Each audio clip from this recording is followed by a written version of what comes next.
Alright, so what we're going to do here is go over some of the collage techniques that we use to make what looks like a decent collage. So the first thing we do, a couple supplies. This is our this is just a tracing paper. It's a canary yellow tracing paper, which I like more than a clear. It helps me see what I'm doing a little easier. And we need a decent image of shoes if we're doing the shoe collage.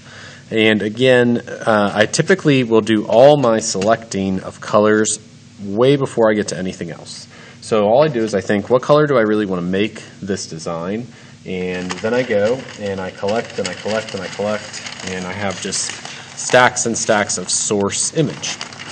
And once I have the colors I want, what you do is we break the shoe down into pieces, okay? So imagine that the shoe is in parts, like a puzzle. So what I like to do is simply, and try to use the most paper we can, and I will just go along, and I like to give it a little bit of a lip. And you have to be careful when you use a Sharpie, because sometimes you will have a little bit too big of a line. And we're just going to kind of trace out what we want. Now, on this shoe specifically, there are shine areas. And if we would want, we could take and make separate areas for the shine where we use a light red or a pink or a white.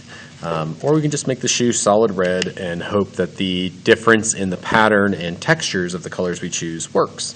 Now the next thing we would do is we would take our colors and we would lay them on there how we want. Okay. And once those are all glued down, what you're able to do is look at it from the back, and you can still see the lines. Even though you cover everything, you'll still be able to see those lines.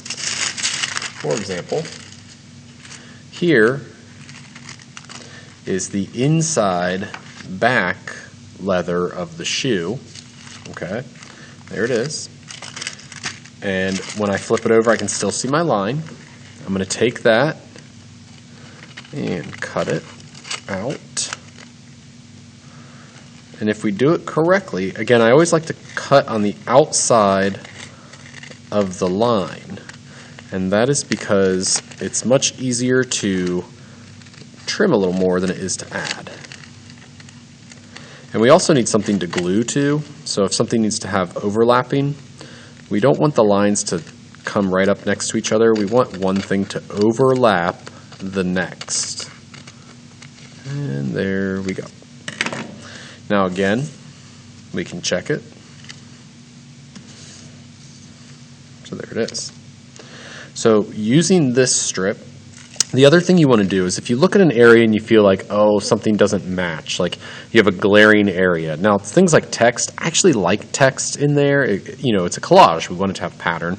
But let's say, for example, like that line right there really bothered me where it has a light source. So the piece that I just cut off has a lot of the pieces still on there. So if I really wanted to, I could easily take this and patch it. Or if I really didn't like how this had a chunk there but everything else was solid, I might want to just incorporate that line, try to hide it a little bit, whatever.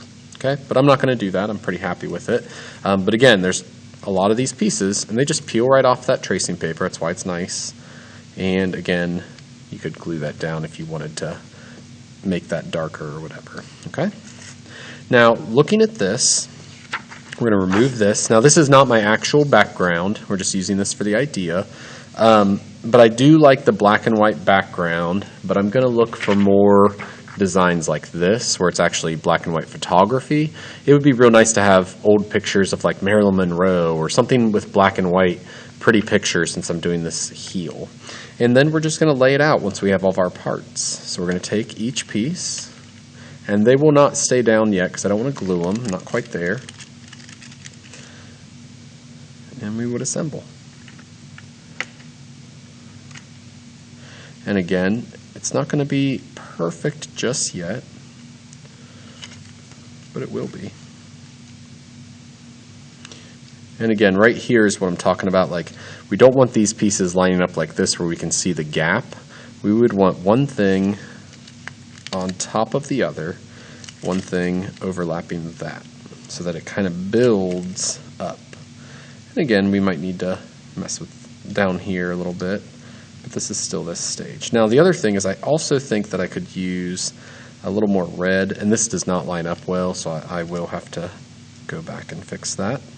And again, that's the other reason why we don't want to get rid of our colors once we cut them. We might need this again. So we kind of keep these things, and when I do collages, a lot of times I keep a lot of the stuff that I'm collaging, and I have like a little bucket of it, because I don't get rid of it until I'm 100% done with the work. So again, and I lied, I'm going to put a little glue on there just to hold it down. It won't hurt it, just so I can kind of see where I'm at.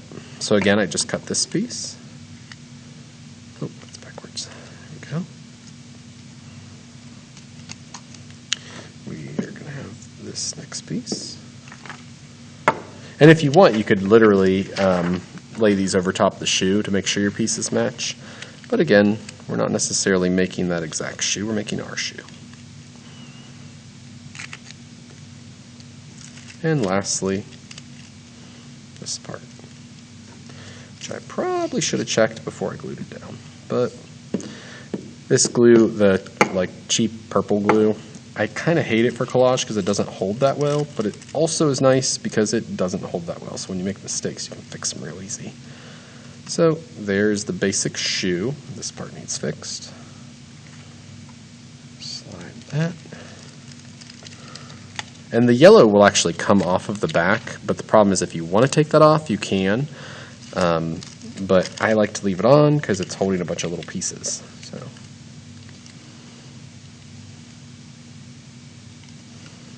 And this piece goes over. And again, if we have gaps, things like that, we'll have to mess with them still, because I could have slight angles that are off. I'm breaking it.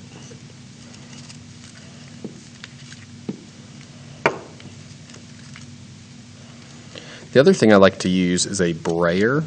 A lot of times I will use a brayer that's like the rolling thing for printmaking. But I don't have one sitting here, so I'm not going to worry about it. All right, and again, I'm just kind of assembling this as I go. And this was based on looking at Andy Warhol drawings of shoes. So we looked at a lot of Andy Warhol works. And right here, I can still fix that, but you can see the shoe looking pretty good. Things like text, things like that, I might put those in there. But be aware, angles like this, where there's this line, this really grabs your attention. So I'm not really sure I like that. I may go over that, and I really don't like, I think the colors are a little too glaring. I might change these. I think it might look good with like using skin tone. So I think that would be a really weird, interesting looking design. The other thing that you should also consider is if you're doing something like this and you think about the shoe sitting there, when we see this shoe, we have some shadow here. And again, we can do things like shadow. The sole of the shoe, there's an actual leather sole right here I can see. So I'd probably add that. And adding black trim in general is usually beneficial. It usually comes out looking really good. And again, adding black trim, we can do two ways. One, we can go around the shoe and really take our time and create like an overlapping like that where that'd look like the sole. Or two, is we would actually put it under the shoe. But it doesn't quite look as good at defining it, but it is much easier because you would be able to glue all the black from the back and then just trim.